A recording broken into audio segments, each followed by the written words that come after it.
This is a little more advanced application of Faraday's law. In this case, we are given some loop. We're not told this, but it's implied that A is fixed, the area of the loop. So I have some loop, A is fixed.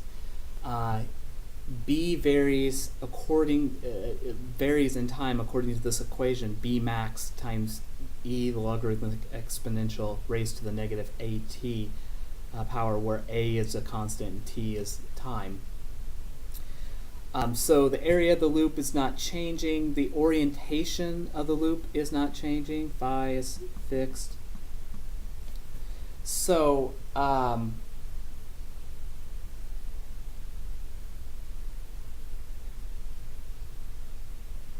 excuse me. A is fixed. Phi is fixed, and phi equals 0 degrees. Because we are told that the magnetic field is perpendicular to the plane of the loop. So if it were out of the board, for example, then the area vector would also be out of the board. So the two would be in the same direction. So phi is 0. Okay, so let's go to Faraday's law. Faraday's law is negative n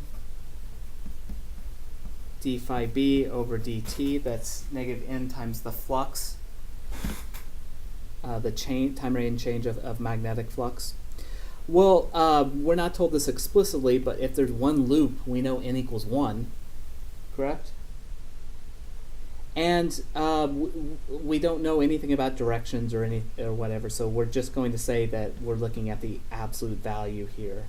So once I plug in 1 for there and I drop the negative sign because I don't know which direction the EMF is induced in, so I would say this is just equal to phi b over phi t, phi b over dt. So that would then be d dt of b dot a, which is b a cosine of phi. Well, we said already cosine of phi is 1. B is going to change with time.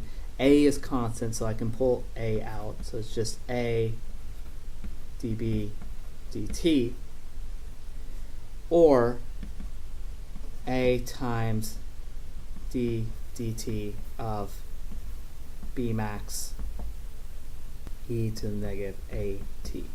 It is important that you realize that unlike one of the other problems we worked before where the magnetic field is changing linearly in time, this is not.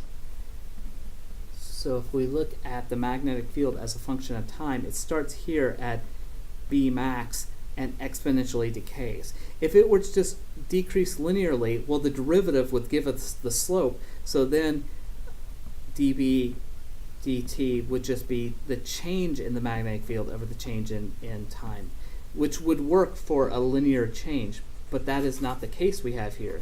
This no longer applies. Now we have this function b of t, and we have to differentiate that function. Well, the Bmax is a constant as well, so this is a Bmax dt e to the negative at. Okay, so we simplified it down as much as we can. Now we have to actually get to the work of differentiating. Now,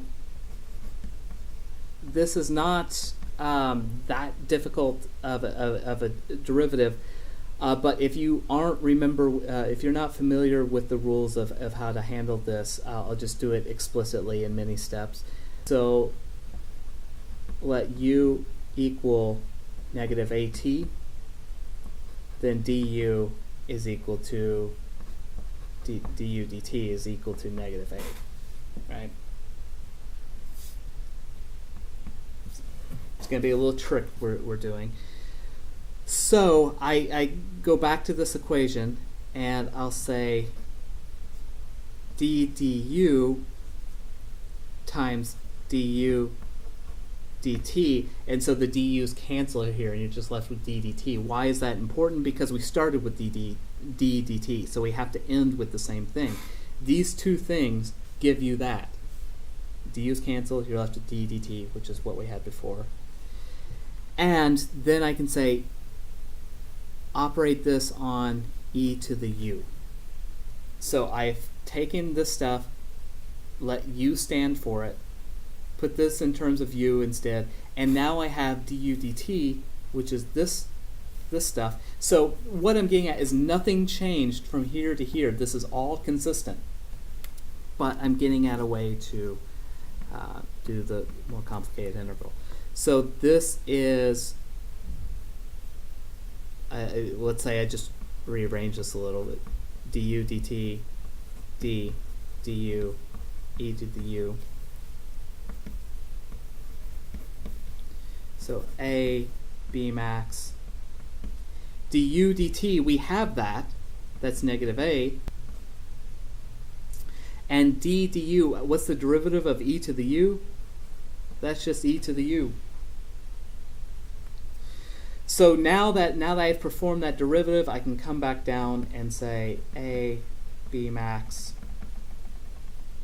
times negative a e to the negative at.